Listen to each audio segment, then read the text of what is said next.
കഴിഞ്ഞ ദിവസം ഒരു പ്രധാന വാർത്തയുണ്ടായിരുന്നു, നിങ്ങൾ ശ്രദ്ധിച്ചിട്ടുണ്ടാകും. തകരാറിലായ ലിഫ്റ്റിൽ കുടുങ്ങി കട്ടപ്പനയിലെ ജ്വല്ലറി ഉടമ മരിച്ച വാർത്ത ആരും മറന്നു കാണില്ല. നിയന്ത്രണം വിട്ട ലിഫ്റ്റ് അതിവേഗത്തിൽ കെട്ടിടത്തിന്റെ മുകളിലേക്ക് പോയി 5ാം നിലയിൽ ഇടിച്ചു നിൽക്കുകയായിരുന്നു. നമ്മൾ എപ്പോഴെങ്കിലും ലിഫ്റ്റിൽ കുടുങ്ങിയാൽ പെട്ടെന്ന് എന്താണ് ചെയ്യേണ്ടത്? ആ ഒരു കൺഫ്യൂഷൻ കുറച്ചു പേർക്കെങ്കിലും ഉണ്ടാകുമല്ലോ. പെട്ടെന്നങ്ങ് ലിഫ്റ്റ് ഓഫായി പോയാൽ എന്ത് ചെയ്യണം? വീണ സരു പറഞ്ഞു തരും. കഴിഞ്ഞ ദിവസം ലിഫ്റ്റിൽ കുടുങ്ങി ഒരാൾ മരിച്ച വാർത്ത നമ്മൾ എല്ലാവരും കേട്ടതാണല്ലേ. ഈ ഫ്ലാറ്റിലൊക്കെ താമസിക്കുന്നവർക്ക് പ്രത്യേകിച്ച് പറയേണ്ട ആവശ്യമില്ല, ലിഫ്റ്റ് അത്യാവശ്യമായ ഒരു ഘടകമാണ്.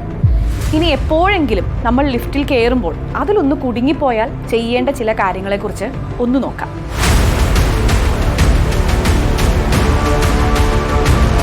ആദ്യം തന്നെ നമ്മൾ ലിഫ്റ്റിൽ കയറുമ്പോൾ പെട്ടെന്നെങ്ങാനും അത് നിന്നു പോവുകയാണെങ്കിൽ പാനിക് ആകാതെ ഇരിക്കാൻ ശ്രമിക്കണം. പിന്നെ അതിൽ ഇന്റർകോം അലാം ഉണ്ടാവും, അതിലൊന്ന് അമർത്തുക. പിന്നെ പുറത്തുനിന്ന് ചെയ്യാൻ സാധിക്കുന്നത് വൈദ്യുതി ബന്ധം വിച്ഛേദിച്ച് ലിഫ്റ്റ് നിയന്ത്രണം വിട്ട് പായുന്നത് നമുക്ക് തടയാൻ സാധിക്കും. പരിശീലനം ലഭിച്ചവർ മാത്രം സാങ്കേതിക ഇടപെടൽ നടത്താനായിട്ട് ശ്രമിക്കണം. അതിവേഗം ലിഫ്റ്റ് ടെക്നീഷ്യനെയും കമ്പനിയെയും വിവരമറിയിക്കണം.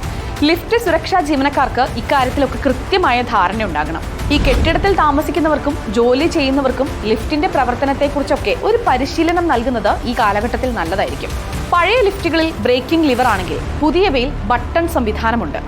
ഈ ബ്രേക്കിംഗ് ലിവറിന്റെ പ്രവർത്തനം താമസക്കാരും മനസ്സിലാക്കി വെക്കേണ്ടതാണ്. എല്ലാ ലിഫ്റ്റുകൾക്കും ലൈസൻസ് ഉണ്ടെന്ന് ഉറപ്പാക്കണം.